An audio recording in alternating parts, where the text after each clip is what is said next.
Okay, so I want to jump right into this episode, but I have two very special announcements to make. I'll do so at the end, so make sure that you stick around to the end of this podcast. I'll give you a sneak peek now. One has to do with the first ever in-person founders conference that is happening in 60 days. I'll tell you why I'm doing it, what it is, and how you can attend after this incredible story of the Red Bull founder. I'll see you on the other side. Dietrich Mateschitz is one of the most successful entrepreneurs of our age, a man who single-handedly changed the landscape of the beverage industry by creating not just a new brand, but a whole new category, the energy drink. He is the visionary who brought the world Red Bull. In return for his innovation, the world has made him very, very rich. Over the last few years, he was taking anywhere from 500 million to 800 million a year in annual dividends, and he had a net worth somewhere between 20 and 30 billion dollars. Mateschitz also runs an efficient enterprise. In 2010, Red Bull employed just 7,758 people, which works out to more than 667,000 in revenue per person. This success is the realization of a business plan that eschews conventional advertising in favor of marketing through its own events, shows, sports teams, and publications.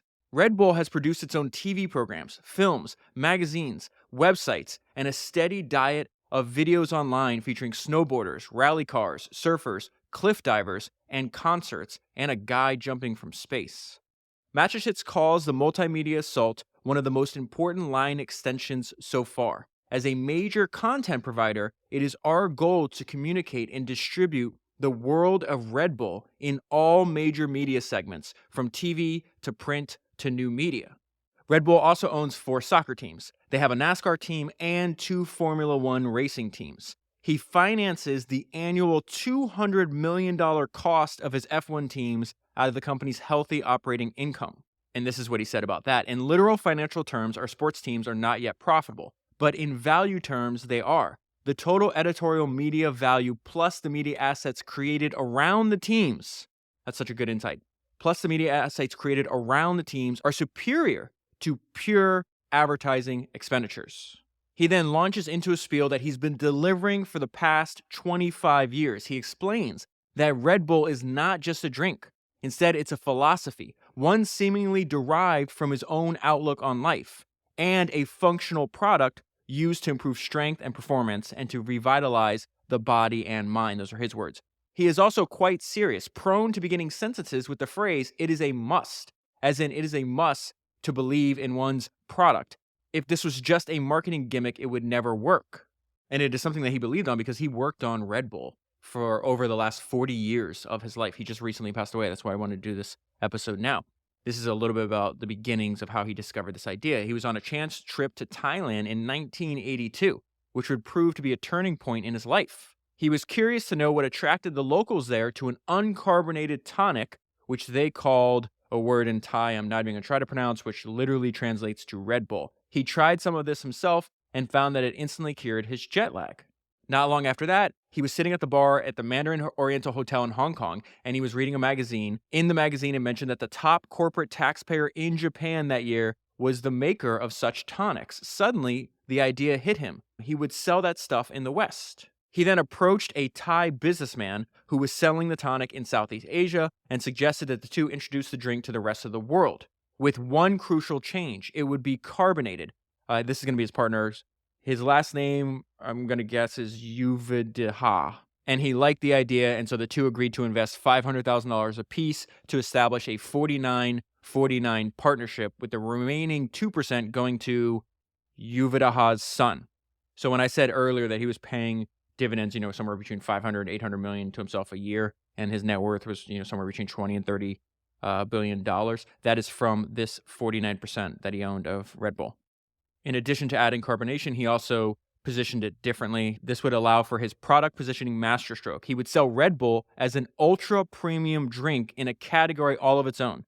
At $2 a can, it was far and away the most expensive carbonated drink on the shelves. This is what he said about that. If we only had a 15% price premium, we'd merely be a premium brand among soft drinks and not a different category altogether. At this point, most histories of Red Bull tend to depart from Mateschitz and focus on Red Bull itself, which is exactly how he wants it. A curious hybrid of a mogul, Mateschitz has a zest for life that rivals Richard Branson's, but his obsession with controlling information puts him closer to Steve Jobs. Like the Apple founder, Mateschitz pulls the strings behind a consumer cult, and cults rely on message control,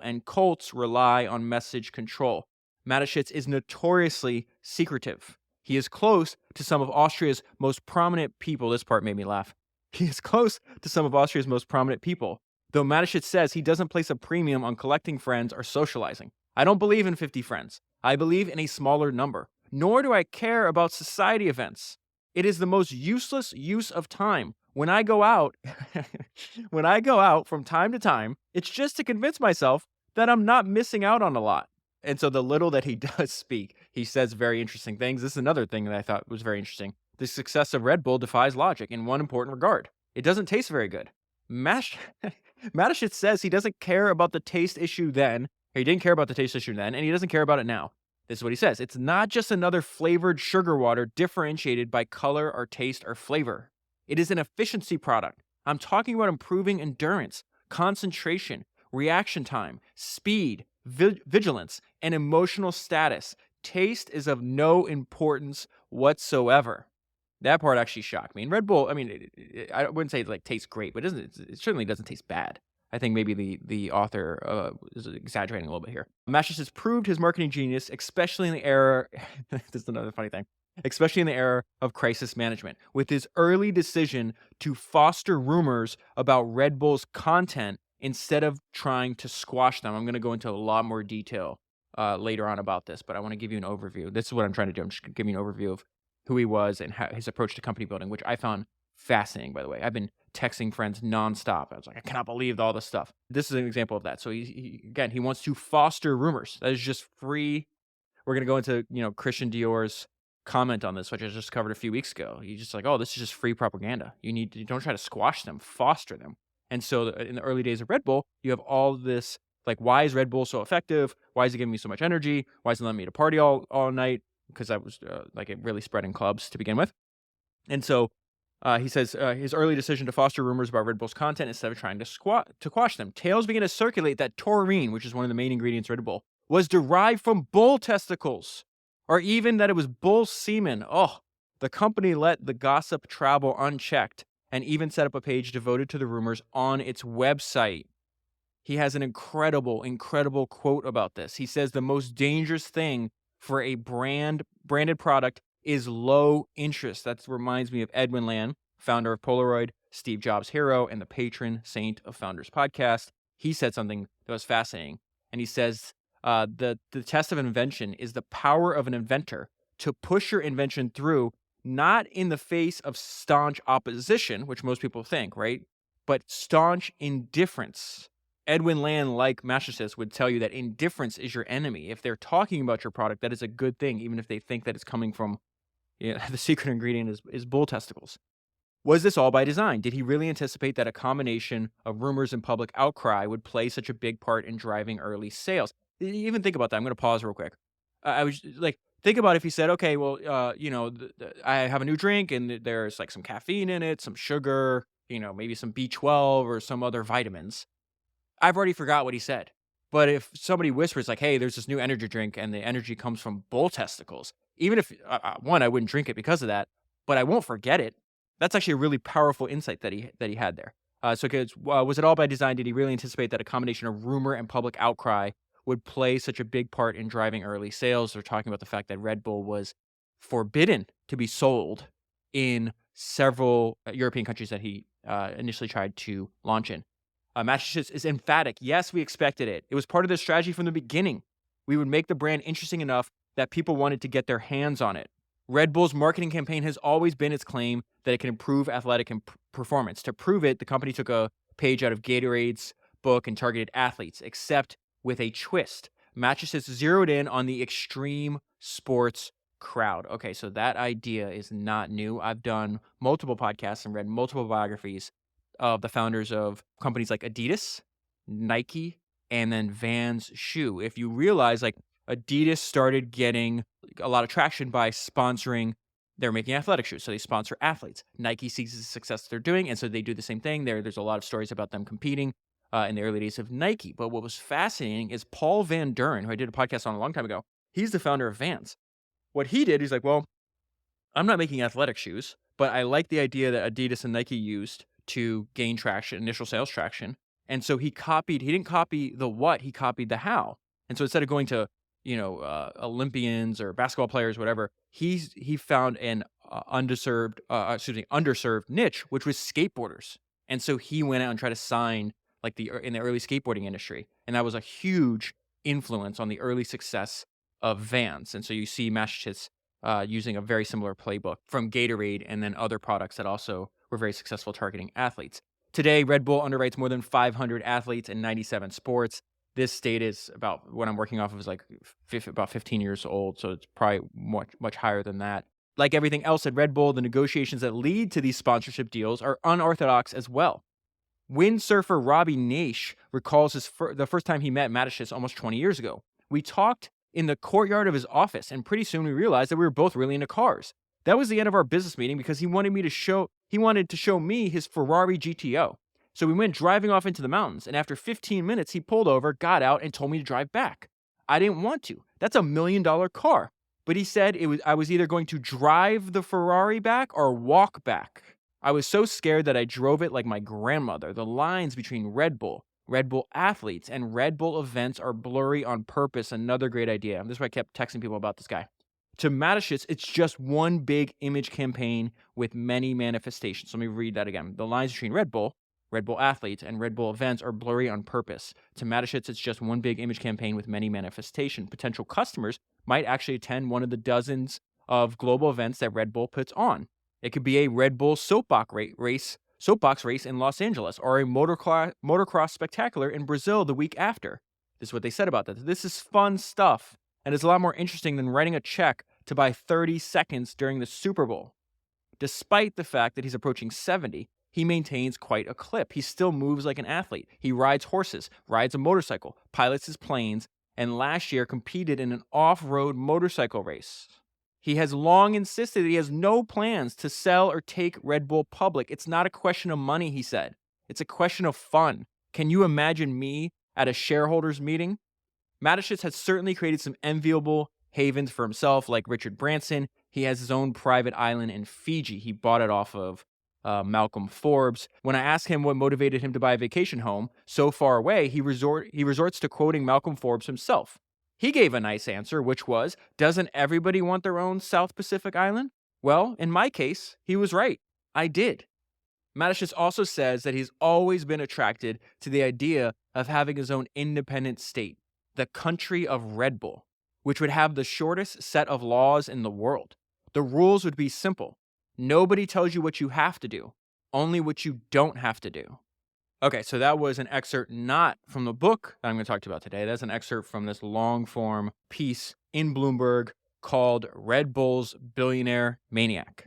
The book that I am going to talk to you about today, as far as I know, is the only biography ever written about the founder of Red Bull, and it is only available in German. My friend Cameron Priest, who's been a longtime listener of Founders, and he's probably over the years sent me, no exaggeration, at least 40 great biography recommendations, actually helped me translate it into English. The translation's not the greatest. Spending several hours reading what is technically English, but in a way the words were organized. It's almost like you're reading a different language. So what I did is I just pulled out a bunch of highlights and tried to rewrite them into explaining the main ideas that Mateschitz used to build, one of the most valuable private companies on earth. And I think the story is incredibly important because even though he's not American, he's Austrian. He lived something like the American dream, from employee to billionaire, and did that with just one brilliant idea. And as we go through this, you'll see a lot of his ideas actually interact well together. So he has this really unique, but I would say cohesive company building philosophy that is completely unique to his personality and the way he wants to live his life. Like you said, he could have taken it public. He could have sold out. He's just like, I just want to have fun. I'm making plenty of money. Somehow I think I'll survive making $800 million a year. And I never want to stop because I'm having fun. And so he was working on Red Bull up until he died. So before I jump into how he views Red Bull, as he calls it, a marketing conglomerate, I want to go over what they talked about, they hinted at in that article, just how private and secretive and how he was just obsessed with controlling the message. He's just a very private person. He was always promoting Red Bull and never promoting himself. And so the author of this book, and I apologize, I'm butchering all these names. I've already mispronounced that. I don't know, like half a dozen things. His name's Wolfgang Fürweger. I'm just going to call him Wolfgang. So he actually runs into, as he's writing the book, he actually has a chance encounter with Dietrich, and he tells him that he's writing a biography on him. And Dietrich does not like that. And there's going to be some wild stuff here. He is neither interested in an authorized biography or in a case history about Red Bull. I was able to have a brief personal conversation with him, and when he found out that he wanted to write a book on him, he described the publication of a book that he had not authorized as, quote, a disaster. So you and I have talked about this maxim over and over again. Very common in the history of entrepreneurship. Bad boys move in silence. They find an advantage. They don't like broadcasting how successful they are, and they certainly don't want to tell you what their next move is. And so this entire book, right, it says there's a strict prohibition of discussing internal matters. So if you are an employee of Red Bull, you can't say anything about what's going on. So most of the people interviewed in the book are actually former employees of Red Bull, but this is fascinating. These people have left the company, right? But they unanimously express positive opinions about their former employer. He is universally described as a person with great charisma. So the way he is with employees and people he knows is very different than the way he is with journalists. With journalists, he's extremely shy and reserved. And the few times he's done interviews, he's done some with like these European publications. He did one with The Economist, with Bloomberg. This is what he says about that. My philosophy is very simple. Since it's not me on the shelf for sale, but Red Bull, it's perfectly logical that Red Bull is at the center of our marketing activities and not the person. Naturally, I also have a pronounced desire for privacy. And then we see he utilizes an idea that you and I talked about on episode 292. I did this episode on this guy named Daniel Ludwig. The name of that book is called The Invisible Billionaire. When Daniel was alive in the 80s, he was the richest American, and no one knew who he was. I think there was only like one picture of him. And Ludwig actually paid his PR team to keep his name out of the press. Mateschitz does the same thing. The press office of the Red Bull headquarters is a press prevention office whose task is to say nothing and find a justification for why their boss is unavailable. And so even though Mateschitz was one of the greatest promoters that we've probably seen in the last half a century, public relations was not a part of the company's marketing strategy. And the interviews that they do, they're only granted to select publications and select journalists. And I really need to hammer home this point about how extreme he was in doing this. He's in Austria. He's the richest man in Austria, right? And there's a society magazine. So I guess we'd call it like kind of like a tabloid or like a gossip magazine in the States.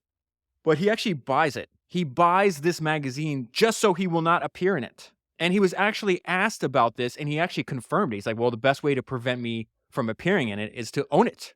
And so this is tied to his very strong desire. He wants to control the message. He wants to tell his own story. That's why he's so heavy in them being available in all forms of media.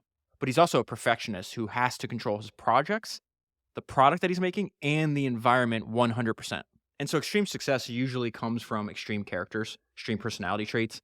He actually threatened to have, this is way before this book was actually written about him, but there was another potential biographer, this Russian author, that tried to start writing an unauthorized biography on Mateschitz. And Mateschitz threatened to have his kneecaps broken.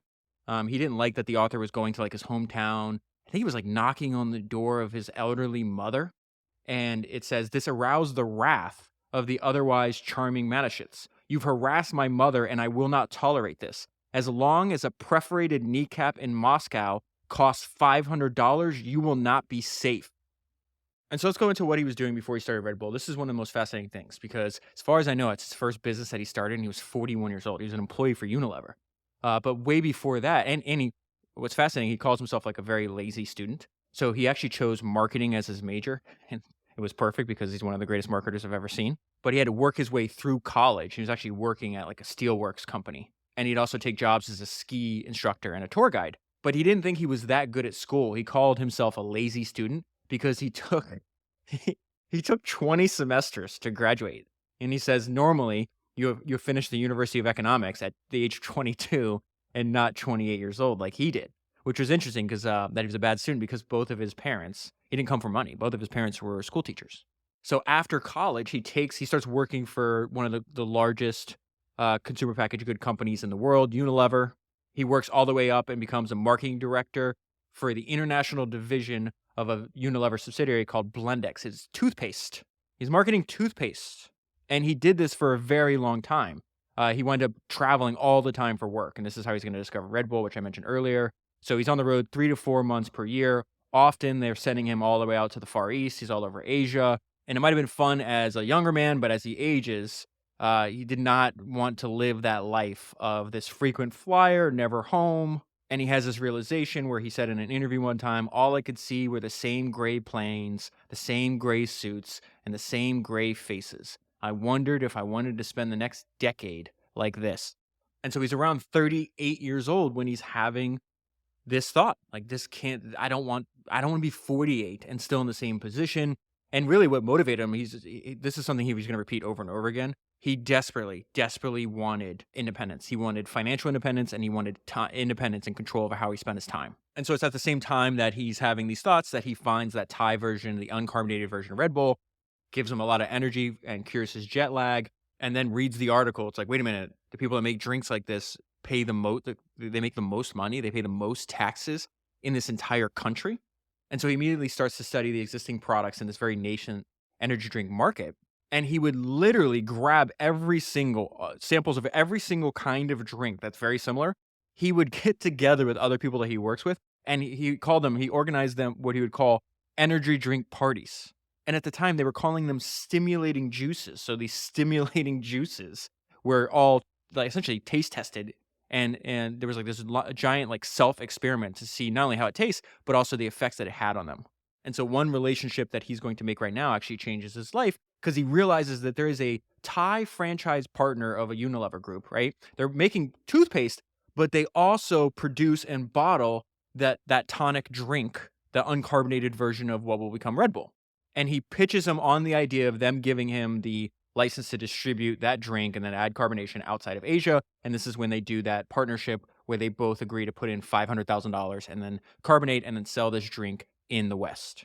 And one main theme that runs through this entire story that's very obvious when you read about him, whether you read articles, a book, anything you come across, he has profound self-belief because when he's 41, he quits his job and starts his first company and puts all of the money that he has in it. He doesn't have this like large buffer. He doesn't have a lot of money.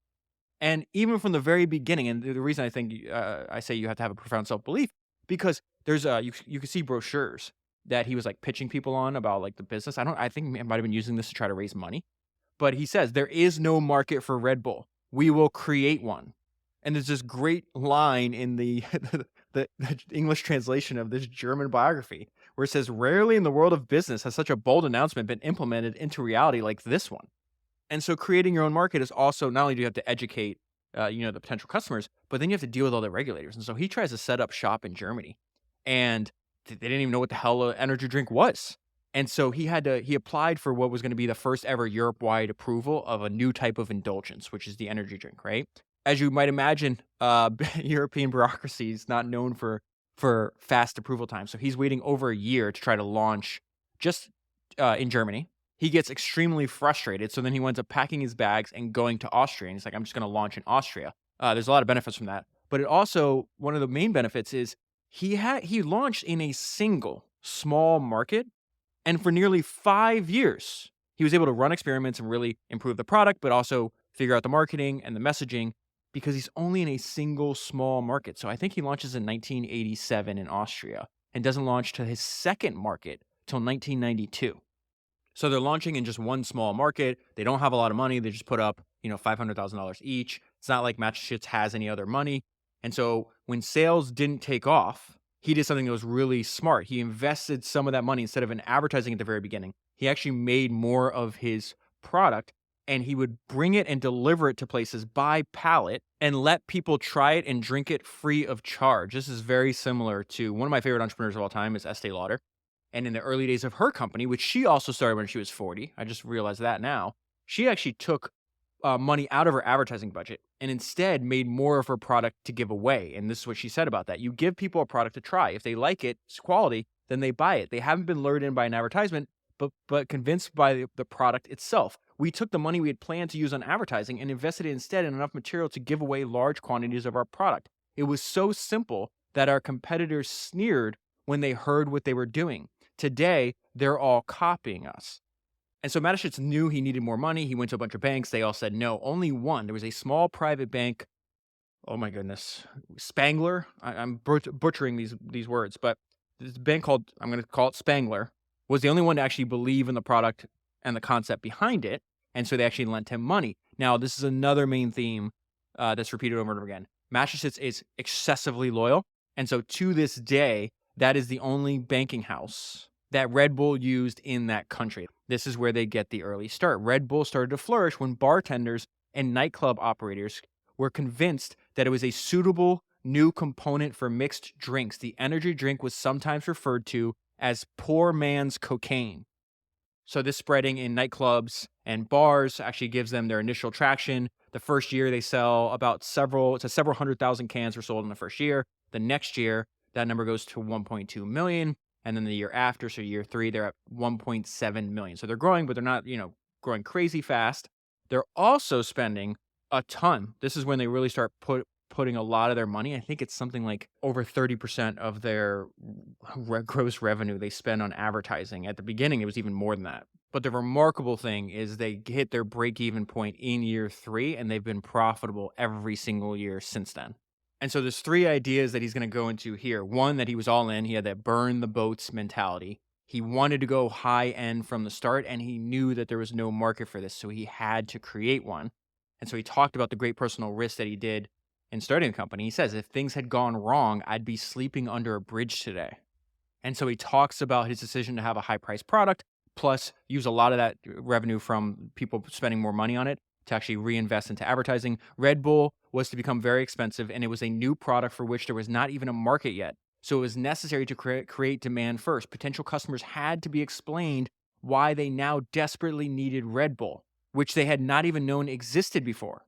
And so one of the things that he does that's very unique that I don't know if I've heard before is he hires an advertising firm from the very beginning. It calls him his former study buddy. So I'm assuming that this is his friend from college. This guy named Kastner. At this time, Kastner was already a founder of an advertising agency called Kastner and Partners. So Kastner is going to play a very important role because he's the guy that comes up with the slogan, Red Bull gives you wings. Now here's, I think, a testament to how unique Mateschitz is.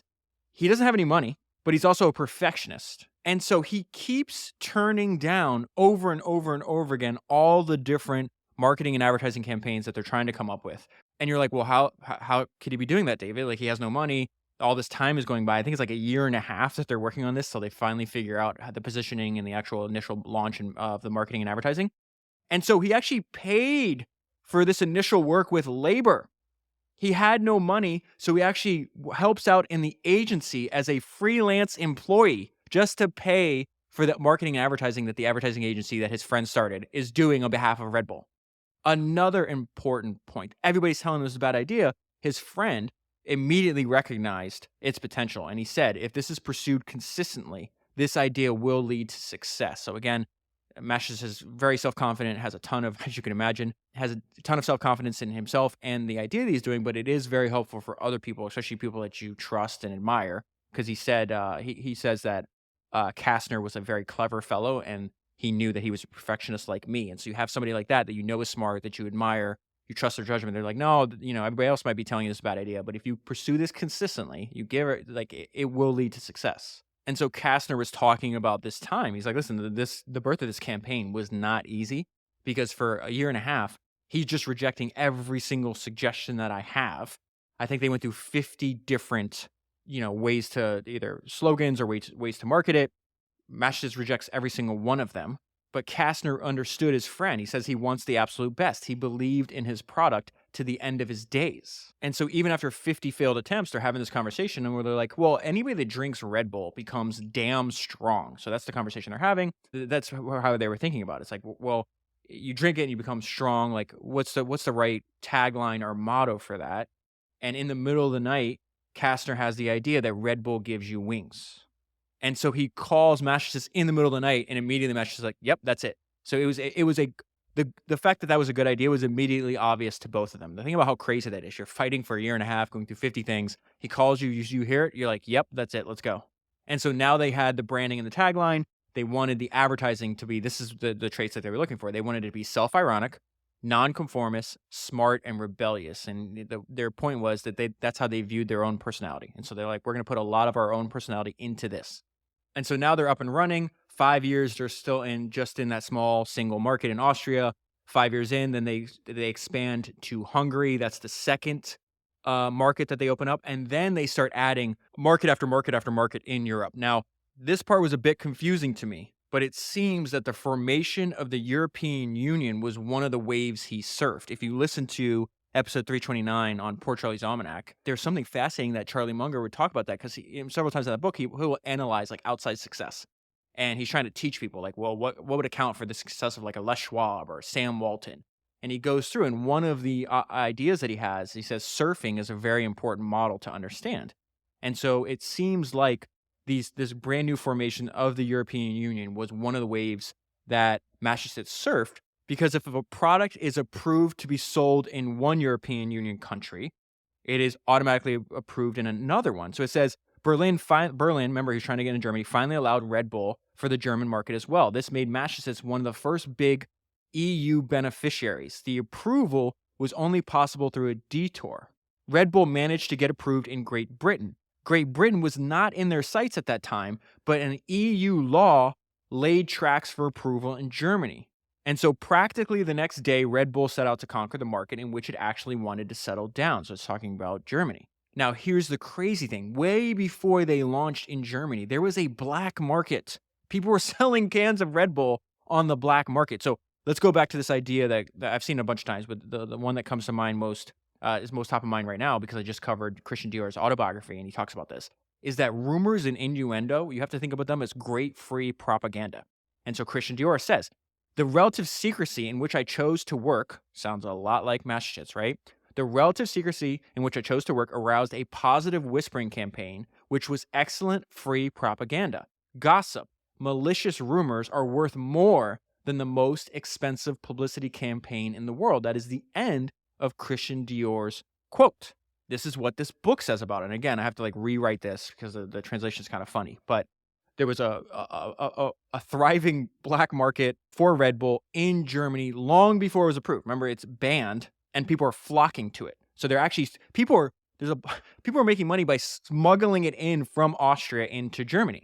And so all that does is increase the desire for it, because now you're drinking something that's, oh my God, this is illegal. And it actually made it more charming because it's like more forbidden. So this is the foundation of like this cult-like following that Red Bull had at the very beginning. And it is in Germany where they're spreading these rumors that the drink contains an extract from bull testicles. There was also a rumor that it was secretly enriched with amphetamines. Remember, this is spreading in like clubs and bars and stuff like that. And it says the company did nothing to counter these bizarre rumors.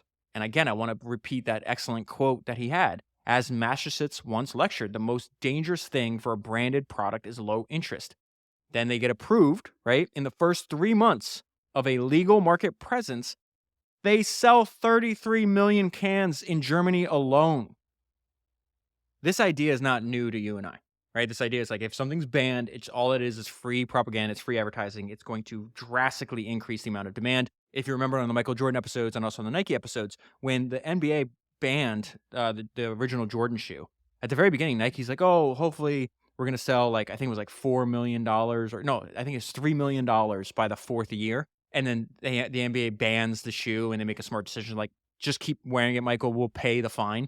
And so instead of hitting, I think, $3 million by the fourth year, they did $125 or $126 million the first year. And so Mateschitz does something that he does for his entire career. He really pushes the pace. They launch in Germany, and his marketing budget, right? So right now, the entire revenue of the company at this time, where we are in the story, they're doing 70 million euros at that time. They're in a few different markets. He sets the marketing budget for Germany at 10%, just that one market, more than 10%, to 7.5 million euros for that year. And then I learned something that was actually surprising, because you go look, like Red Bull essentially just has Red Bull. They might have like different versions, right? But they essentially sell one thing. In the book, there's all kinds of examples. Like they have like this coffee and this cola line. But in the early days, you could tell that he's learning from his mistakes and eventually goes and really puts like all of his energy behind one arrow. Because let's see, he's a couple years into the company. It's in 1989. He comes out with this drink. It's a lemonade drink called the Red Rooster, which is like maple and lemon syrup. It sounds disgusting, by the way. But they launch it and it's just a complete flop. And I went and searched all the other drinks that are mentioned in the book that were still in operation, and none of them seem to be in operation today. So I think he obviously learned from his mistake. It's like, well, Red Bull has like this power law outcome.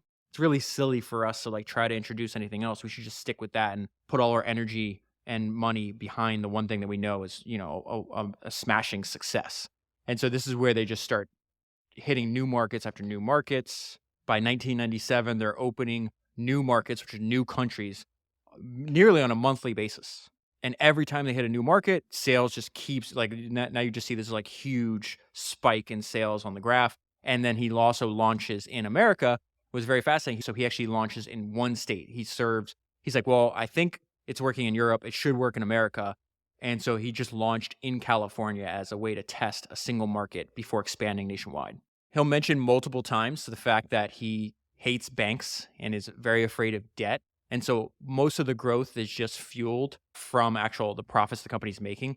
And so he's able to do something that's very rare, which he's able to control costs and maintain financial discipline, even when they're making a lot of profits. And he preaches that to his employees over and over again. It says employees have to argue and justify the expenditure of the smallest amounts, even at the same time that the company's annual record profits were being produced. And so as I was reading how he interacts with his employees, there's something, if you listen to the Anna Wintour episode I did on episode 326, I said if Anna had a tagline, it would be, I have to make sure things are being done right. I feel Mateschitz was the same exact way. And sorry if I'm mispronouncing his name. When he died, there was a bunch of different reports. So I went on YouTube to try to figure out how to pronounce his last name, and they're all like European press reports, so they all pronounce it differently. But anyways, this idea, it's like, well, the role he's making, he talks about the fact that he's a control freak, he's a perfectionist. He's going to make sure things are being done right. And so former employees are saying there's always a great deal of pressure to perform. One can make a mistake, but you can only make the same mistake once. So he expects a lot, but he also provides a lot. He pays salaries that are above industry average. And in addition, this was wild, every Red Bull employee, from the secretary to the board, has a company car. Past employees repeat the same thing, that he is extremely loyal. They describe him as a gentleman. They say if you've helped him once, he will never forget it. And there's also some bizarre things. When I got to this part, this is the note I left myself when I read this part. I go, because he's talking about, it has a cult-like following outside, and then you get the idea that there's a cult-like following inside. And I wrote to myself, am I reading this right? They drink special water only available internally.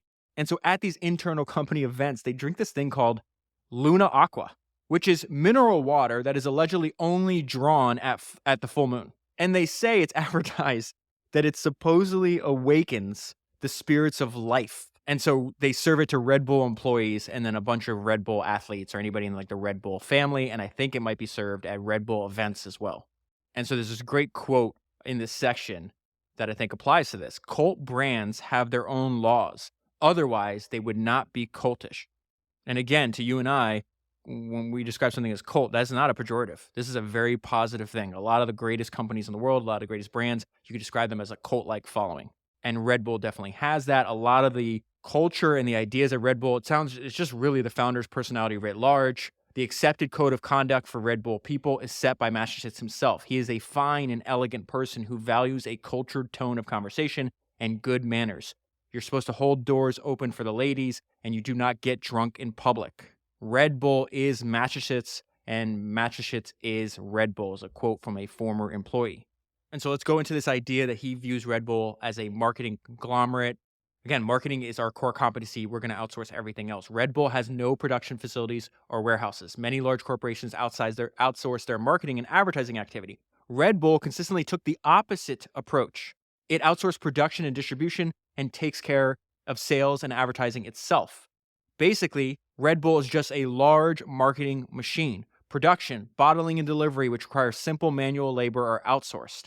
Now, this is also speaks to being a gentleman, being more like an old school way of approaching things. The main relation, so when he's outsourcing all the bottling and the production, right? His main bottler relationship was sealed with a handshake. The bottler is this family business that has been around for over 100 years. He meets with the head of that company, right? It's in German. I'm not even gonna try to pronounce it. They agreed to produce Red Bull on a handshake. That was in 1987, and they still have this collaboration. This is what, 40 years? How many? Yeah, about 40 years. He says we are hopelessly loyal to each other. Mateschitz once described that's how he described his relationship with his bottling partner. For Dietrich Mateschitz, a handshake among men is still worth something. So Charlie Munger said something that was excellent. There's actually two. Charlie Munger said this in this interview that he did with the release of the republication of Poor Charlie's Almanac. It's on the Invest Like the Best podcast feed. If you haven't listened to it, I keep talking about this. It's so important. It was released December 5th, 2023. It is Invest Like the Best, episode 355. It is John Collison, co-founder of Stripe, interviewing Charlie Munger. In that podcast, which I've listened to, I think 4 times already, Charlie Munger says something that's fascinating. He says, trust is one of the greatest economic forces on earth. He is constantly trying to maneuver. His whole life, he maneuvered himself into a web. I think he calls it like a seamless web of deserved trust, where it's like, in some cases we just have a handshake or an agreement. We don't even have a contract. And there's another great Invest Like the Best episode on Rolex. It's on the founding of Rolex. And the founder of Rolex did this exact same thing. One of his important suppliers, I can't remember what part of the watch they produced for him, but they had a handshake deal, no paperwork at all, that lasted 70 years. So again, I think this all ties to the great way that Charlie described that trust is one of the greatest economic forces on earth. This is the trust that Mateschitz had with his main bottler. And if you really stop and analyze everything else, the way he set up his business, it's like, well, why would he do that? Well, this asset-light approach frees up funds for marketing. He was building a marketing conglomerate from the very beginning. He understood that at the very beginning. He's going to outsource anything that's not his core competency. Something else you see that he thinks like a marketer. So if you remember, James Dyson had this great realization from trial and error in his career. And he says you should, if you're making a physical product, make your product look different from the start. Talk about it at a huge advantage, right? He's distributing his vacuum cleaner at the same place everyone else buys vacuum cleaners. You go to a store, he said you'd see like a line of let's say 5 vacuum cleaners. You see 4 that look like very similar. And then a 5th one is like, what the heck is that? Doesn't mean you're going to buy it, but again, indifference is the enemy to the inventor, right? He's like, you might not buy my vacuum cleaner, but you're sure as hell going to notice it. And Mateschitz did the same thing, where he made the can. I think everybody's seen what a Red Bull can looks like. No other can look like that back then. Now, some have copied this, but he made that tall, slim can with the intention of looking different and standing out from every single other thing that would be on the same shelf. And one hilarious little story is Red Bull has its own private aircraft fleet. It's called the Flying Bulls. They use them for a bunch of events. The can holders in those planes only hold cans the size of Red Bull. I thought that was cool. I also thought it was cool when he was asked why he did that. And Dietrich said, everything is marketing. Let's go back to this focus that he has. He puts all of his energy behind, one arrow. I sell Red Bull. I sell energy drink called Red Bull in a can. Might have a couple different variations, but I don't do anything else but that. And so as the brand got more and more popular, he got assaulted with all these offers to hey, let's license it. We can make Red Bull gummy bears, and we can make Red Bull underwear and Red Bull perfume. And he said no to every single one. He does not want to use the Red Bull brand for anything else but to sell the actual energy drink, to sell cans of Red Bull. All marketing is just made to sell more energy drinks. And so I found this fact in a couple different places. It's insane to me. I can't believe this is true. So he talks about the fact he hates banks. He does not like debt. He's aiming for fun and for durability over every single thing else. And so his motto, it says, absolutely no debts to a bank. And he has stuck to that since the founding of the company. Only in the second year of Red Bull did it accept minor bank financing, which we talked about earlier, that he's still loyal to them. But the company says that they only spend what they've already earned. And so all the growth and expansion has been funded, self-funded. And this is the crazy part. To not go into debt, there were no dividend payouts of Red Bull until 1999. So you're talking for the first, 15 years of the company. He essentially just lived off of his own salary as the managing director of the corporation, and that all the profits had flowed back into expansion. And so how many people would have been able to do that? 15 years, you're just making, I'm sure the salary is great, but nothing like, I mean, it winds up paying off because then in the 2000s and the next for like 20 years of his life, he's paying himself. I've seen all kinds of reports. He made 100 million this year. He made 165 this year. He made 400 that year. He made 700 this year. His son inherited, after his dad died, his part of Red Bull, and his son's dividend this year was $615 million. So that is a crazy, crazy dedication to no dividends for 15 years, living off your salary, and then plowing everything back into expansion. And then by that time, the company is so valuable that you essentially just are living on unlimited money. And when he talks about this, I think you get insights onto why that was so important to him. If you really think about it, I think it was Warren Buffett said, it was either Warren Buffett or Charles de Gaulle, but to win, you must first survive. And so the way he's operating his company, what he's saying here without saying is like, we're never going to do anything that could potentially compromise our survival. And here's a quote from him. I have been raised on the motto that one does not incur debt. We at Red Bull spend the money that we've earned, not that we might earn someday. We never want to endanger the existence of the company, not even for a second. And so this constant expansion is another theme that just flows through this entire story. I love General George Patton's speech to the Third Army. I listened to it to like hype myself up. I don't know, I probably listened to it hundreds of times. But there's something that he says, that Patton says to his soldiers in that speech when they're about to fight the Germans, that I think is very similar to how Mateschitz kept. It says that he kept his empire constantly in motion, that he was constantly trying to grow and expand it. And so Patton tells his army, or his soldiers, that I don't want to get any messages saying that I'm holding my position. We're not holding a goddamn thing. We are advancing constantly. And when I'm getting to this section about the fact that the Red Bull empire, through the founder, he's constantly keeping that empire constantly in motion. For some reason, that quote from Patton popped to my mind. Goes back to this idea that Red Bull, as viewed from the founder's lens, is a marketing conglomerate. His economic empire is a marketing conglomerate, and hence the entire activity of Red Bull is to be seen against the background of marketing. All corporate projects like Formula One, football, air races, media serve the core business, which is the sale of the energy drink. And he was way, way ahead of his time on this. Economics, especially in the consumer goods industry, he said, is essentially a battle for attention. Red Bull throws more material into this battle than all of its competitors, focusing primarily on sports and increasingly on culture in recent history. No other company spends nearly as much money on advertising and marketing, meaning other company in the same market. And something that he picked up too was the importance of differentiation. He says, you learn this in the first semester of marketing, that you have to differentiate yourself. Consumers want the original, not the copy. So he even applies that not only to his product, but also to the way he markets, like all these media events and these crazy things. So these outrageous and unique events, like the guy jumping from space. If you think about why that's so smart, an outrageous and unique event will get covered for free in other media. So essentially, this is multiplying his advertising and marketing spend for free. And so some of the things that they spend money on, it says about half of the marketing budget is spent on unusual sports as running in the Himalayas, skydiving over the English Channel, surfing on the Amazon, or mountain biking in a mine. That's crazy. These events may not attract too many spectators since they don't take place around the corner, meaning in person. But due to their extravagance, they attract interest from numerous media outlets and thus reach a larger audience. And so even his approach to sports sponsorship, right?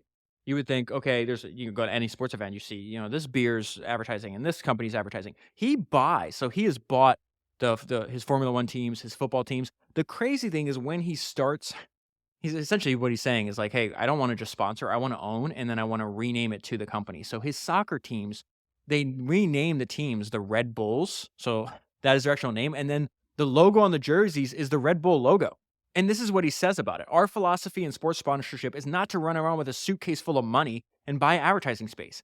We don't want to be like Marlboro on the Ferrari, but we want to be integrated into the sport. That's why we own an F1 team. We want overall responsibility and to make our own difference. He calls F1 a very important marketing tool.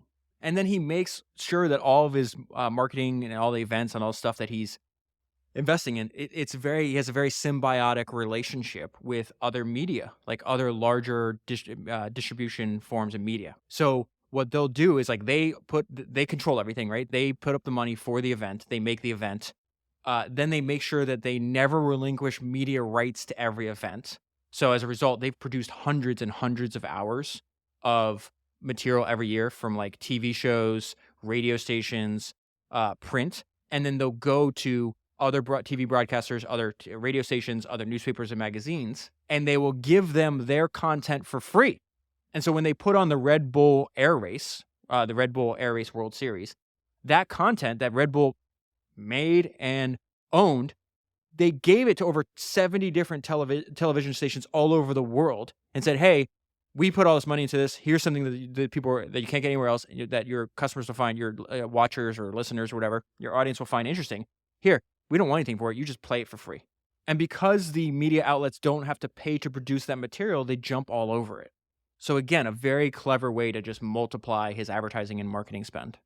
And so I mentioned earlier that he has developed his own company building philosophy, one that is very unique to him. And so he talks about the fact that even though he went to school for business, he just doesn't really believe a lot of the stuff that he was taught. And so it says Mateschitz has amassed his wealth despite, or perhaps precisely because he is at odds with some basic business principles. If someone says to him that the primary goal of a company is to maximize profit, he simply declares that to be incorrect. He thinks longer term and more broadly than his competitors. I just don't believe everything I learned at business school, he has repeatedly said. He never tires of emphasizing that money was never his main motivation for starting his own company. Rather, the driving forces were longing for freedom and independence, as well as finding joy in the work. This is why you don't retire, right? If you love what you do, you're obviously making a bunch of money in it. You're free and you have complete independence to control what you work on, who's around you. There's nothing better than that. Our motto, going back to a quote from him, our motto is the journey is the destination. I don't want to go to the summit to stand at the top, but to do the climb up. One of this maxim I have saved on my phone, this great line that I think about all the time, and I try to apply it to my work. I love the climb. I don't care where the summit is. You don't last 40 years into the same business if that's not true for you. It is true for Mateschitz. It's like, I don't care. I'm having fun. I'm free. I'm independent, and I get joy from the work. And I think in addition to all that, I think one thing that helped the longevity is the fact that he decided to move. Originally, the company was headquarters in a bigger city called Salzburg, and he winds up moving the headquarters to this tiny village that I can't even pronounce. And it only has 1,500 inhabitants. It's like almost all Red Bull. The local governing, the local politician said that if it wasn't for Red Bull, the place would be impoverished. And now I think it's like one of the richest communities in Austria. And so he actually moves the company headquarters to this little tiny village. This is very similar to the idea. Like if you listen to the podcast I did on the founder of Bugatti, he did this exact same thing. That's episode 316. Brunello Cucinelli. It was a huge, again, Bugatti did his business till he died. Brunello Cucinelli's still alive, but he's been doing his business for like 45 years. That's episode 289. This idea is like, okay, you're controlling the product that you work on. You're controlling who works in the company, but you should also put a lot of time and emphasis like where you're actually doing your work. And I'm fascinated by these people that actually build like physical manifestations, almost like their entire building their own like miniature world inside of the world. I guess George Lucas did the same thing with Skywalker Ranch. But we see this idea again with Mateschitz. This little community is on this picturesque lake in some word I can't pronounce. And he said, they asked like why he moved it there. And his answer was simple. The aim was to create a more pleasant working atmosphere. Now, there was one funny thing I have to add, though, because people are having these rumors about why he did this. And it goes back to the fact that he's secretive and likes to control his environment. It also said that he wanted to build a network of underground tunnels so he can move from building to building without being seen. And then more about the fact that his business is kind of like his personality writ large. He stays incredibly fit. He loves extreme sports, aviation, riding his motorcycle, and he constantly talks about he refuses to ever get married. I'll tell you this funny sentence on that. They call him the top bull, which is hilarious. I don't know if it's the German translation in English. I hope not. I hope they actually call him the top bull because I thought it was funny. The top bull takes care of his body, keeps fit, and is in amazingly good shape for someone almost 70 years old. He says, everything that gives me pleasure in life is connected with a certain physical fitness and a physical well-being. And so it is pure selfishness that I do something for my fitness. I like going to the mountain. I like skiing. I like sailing. I like riding my motorbike. Everything I do is connected with physical agility, motor skills, dexterity, strength, and stamina. In order to enjoy it outdoors, I need the indoor program. So he's saying his dedication to physical fitness, to be able to perform well in the outdoors, he has to be dedicated to his gym routine, his workout routine. And it says he is a declared opponent to the marital state. He was never married his entire life, just has his one son. And what I love most about him is that he was true to his authentic self to the very, very end. One thing he's categorically ruled out again and again: exiting the company in the form of selling his shares. I hardly even allow this question, he said. We could have done it a dozen times already. Our view on this has not changed.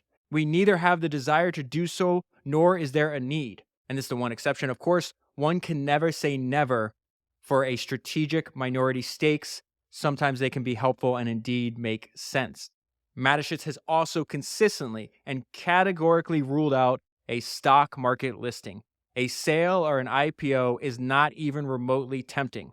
And when asked if he's going to retire, he answered, I'm having more fun than ever. And that is where I'll leave it. I will leave a link below to the German version in case you happen to speak German. I'll also leave some links to some longer form profiles written about Dietrich in The Economist and in Bloomberg, in case you want to do any further reading. That is 333 books down, 1,000 to go, and I'll talk to you again soon. Okay, so I hope you enjoyed that. I had a lot of fun researching and reading and learning about Mateschitz, and I think there's a bunch of ideas and his approach to company building, and really just the way he lived his life that are going to stick with me. So I want to tell you about two things, and they're really related. So one, I want to give you an update on Founders Notes. Founders Notes, I really feel, is the world's most valuable notebook for founders. And I can say that because I've been compiling and adding to it and editing it nearly every single day for the last 5 years. And if you think about the story about how Founders Notes came to be, one, it's the best possible way you can support the podcast and yourself. So if you haven't subscribed and haven't invested in a subscription yet, highly recommend you do. You can click on the link in the show notes, or you can just go to foundersnotes.com. Everything I ever do, because I'm about to tell you about a conference called Founders Only, always has the S, just like the podcast. Founders Podcast, Founders Notes, and now we have the Founders Only conference. But I think these two things are related to like why I'm doing an in-person conference that is targeted on the mission is to build real relationships between founders. I've seen the difference in my own life of creating these relationships with founders. In fact, I'll just basically I'll just tell you about both of these at one time. I've had this idea for a long time, and I'll tell you how it relates to Founders Notes too. But I wind up having a conversation. It was very fascinating with a guy who was his job. He was hired by a family office. So, a very wealthy family office in Texas. And his job was to introduce and do these in-person events for other people in other family offices. And the reason they put so much time and energy and resources behind that was he had a great line. He said, because relationship between these two people, like these two investor or founder types, they produce non-linear returns. You and I have talked about this idea over and over again because they're in all the books.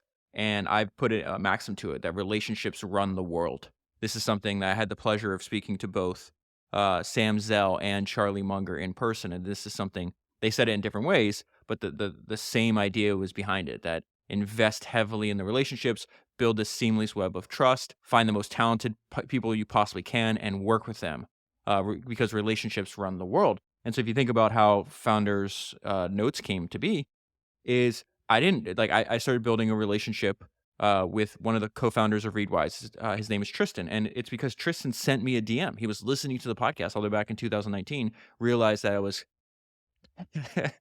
kind of psychopathically reading, and he's like, hey, I built an app that makes it really easy for you to store your notes and highlights so then you can search them and you can recall them and they have all these interesting features. You might want to check it out. And I didn't even know what it was. And then I immediately start using it. I became not only a super a super user, but they told me that I was their best salesman unintentionally because I would go on I would go on all these other podcasts and I'd be like, "This is the best app I pay for. I use it every day." I become friends with Morgan Housel, who's obviously, one of the best-selling authors of the last, decade. He wrote Psychology of Money, and then he just released a new book, and I should do a podcast on his new book too. It's called Same as Ever, and a main theme is that that human nature just repeats. But anyways, Morgan had heard me on a podcast describe Readwise as a smart Twitter feed, and so he winds up signing up using it, and he's like, "Oh, that's exactly what it is." And so anyways, over the years, I've been adding to this. I have over 20,000 highlights in Readwise that I can search, I can constantly reference. And what happened was I kept having people ask me over and over again, how do I get access to your notes and all your highlights and everything else that you have? And so I wind up, because I had a relationship with Tristan, this is going to relate to the conference. This will all make sense in a minute. And so because I had a relationship with Tristan, I contacted him. I was like, hey, I think we have an opportunity to work on a project together. And the result of that project is Founders Notes, which again, I think is the world's most valuable notebook for founders, because what you see when you sign up for Founders Notes, you see exactly what I see. You have a exact replica of my Readwise. And so what that allows you to do is you can search every single one of my highlights by book, by keyword. I just did this yesterday because I was like, man, I am becoming even more obsessed with making founders podcasts and like finding other ways to teach and like share these lessons. And, I was like, am I going crazy? And I obviously know I'm not, because obsession, I mean, this is every single person in the podcast that we cover was obsessed with what they were doing. And I just decided, I was like, let me just go through. And I started reading highlights just by searching the term obsession. I was like, oh, Anna Wintour was obsessed. Christian Dior talks about their obsession. Bill Gates talks about his obsession. The founder of IKEA, Ingvar Kamprad, talks about becoming obsessed with his work. Napoleon, Christopher Nolan, James Dyson, Leonardo da Vinci, Arnold Schwarzenegger, Estee Lauder, Steve Jobs, Jeff Bezos, Mike Ovitz.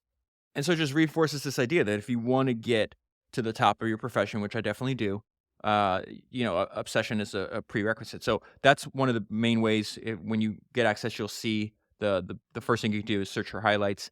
You can also do this thing called the highlight feed. That is what Morgan Housel called the smart Twitter feed. What the highlight feed is, it's going to show you a random, think about like any kind of really social network. It just shows you like a piece of content after another. Instead of, the ramblings of these crazy people on the internet, it's highlights and notes from all the different books and founders that we covered. So I just clicked on it. I see something here from Jeff Bezos, from David Ogilvy, some of Yvonne Chouinard. It's like history's greatest founders talking directly to you every single day. And so that's why I say it's like, if you have access to this, whether you already have access or you want to subscribe now, keep it up in your browser. I never X out of it unless I do it by accident. So you can do the highlights feed. You can then go by books and search and, and then actually read. Let's say you just want all the highlights from an individual book. That's what you want to read that day. And then the other feature is favorites, which what that means is when I go, I reread my highlights every day. And as I do this, I'm constantly favoriting the ones I like. So I have, 700, 800, something like that, favorites right now. That number will constantly go up and it's updated because I'm doing this constantly. And so you can see what I'm reading and you can see what I feel is like even highlight is special in one way, right? And then now I'm saying, oh, I've reread these highlights and this is something even more special, something I want to remember. So anyways, that is a general overview. What I wanted to update you on is there's two features that I haven't discussed. One is, and we're going to make this, I just talked to the team at Readwise yesterday. We're going to make this more obvious. When you subscribe and if you go under billing, you can actually invite and give access to one other person for free. So let's say you want to give it access to a co-founder, a very important person on your team. You can do that for free. This is available by default. If you already have a Founders Notes subscription, you can do this as well. So every single subscription comes with an additional one for free. The second thing, and then I want to get onto the conference because I think it's really important. And we only have 60 days, so I got to move on that. I didn't want to talk about features before they're released, but I've had so many people, there's a lot of like AI founders that have reached out that have already subscribed and want to help on this, but this is already in development. There's going to be a Founders GPT version. I should begin testing it myself in the next week or two, and you'll be able to actually communicate, ask questions, and use that chat format, which is becoming extremely, extremely popular.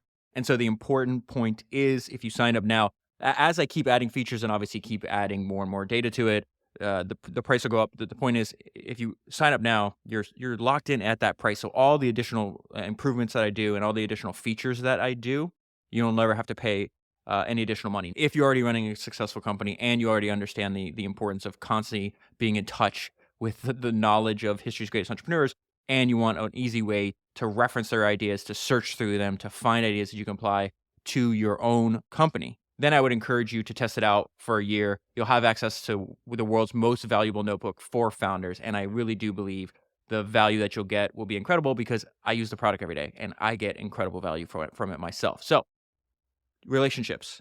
This is another thing that people have requested a lot over the years. They want to meet other founders that listen to founders. One of my favorite quotes from Paul Graham, and he's got a lot of great quotes, but he talks about the importance of being around other ambitious people. And so he says ambitious people are rare. So if everyone is mixed together randomly, as they tend to be early in people's lives, then the ambitious ones won't have many ambitious peers. When you take people like this, the very ambitious, and put them together with other ambitious people, they bloom like dying plants given water. Probably most ambitious people are starved for the sort of encouragement they'd get from ambitious peers, whatever their age. So for the last several months, I've been kicking around this idea, like what would a founders conference look like? First of all, it's called Founders Only. You can go to foundersonly.com to apply. You can see the dates. It is happening in Austin, Texas, March 12th through the 14th. It is going to be limited to 150 people. I rented out an entire venue. It is a private venue, not available to the public. I spent a few days there before. I absolutely loved it. Once you get past the guard-gated gate, you never have to leave again. So all you have to do is get yourself to Austin, Texas, and then every single thing else is taken care of, accommodations, food, the entire event. You literally never have to leave the compound. So that's Austin, Texas, March 12th through the 14th. So a little over 60 days from now. It is going to be limited to 150 people.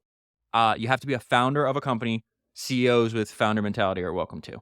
It should be unlike any other conference that you've ever been to because my stated goal, the mission statement, the North Star is to help other founders build relationships with other founders to that end. That's why I've limited it to just 150 people. That's why I chose the venue where it's at. It is also why before the conference, I'm going to talk to every single attendee, every single person one-on-one. I want to gain an understanding of who you are, what your business is about, and what is important to you. And then I'm literally building a founder map. And that way I can literally match founders together who I think should know each other. I think this is incredibly important. That's why I'm going to dedicate so much of my time to doing this. I am the only one doing this. I have a world-class events team behind me that are taking care of all logistics, but I'm the one matching all the founders individually myself.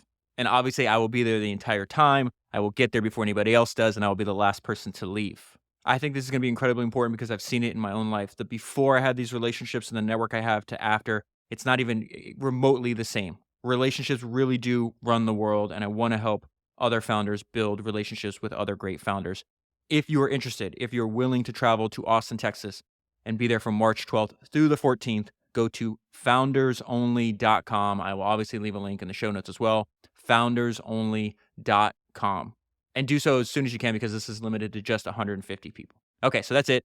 Go to foundersonly.com, founders with an S. Go to foundersonly.com if you want to attend the conference and build relationships with other founders. And then go to foundersnotes.com to get access to the world's most valuable notebook for founders. As always, thank you for listening, and I'll talk to you again soon.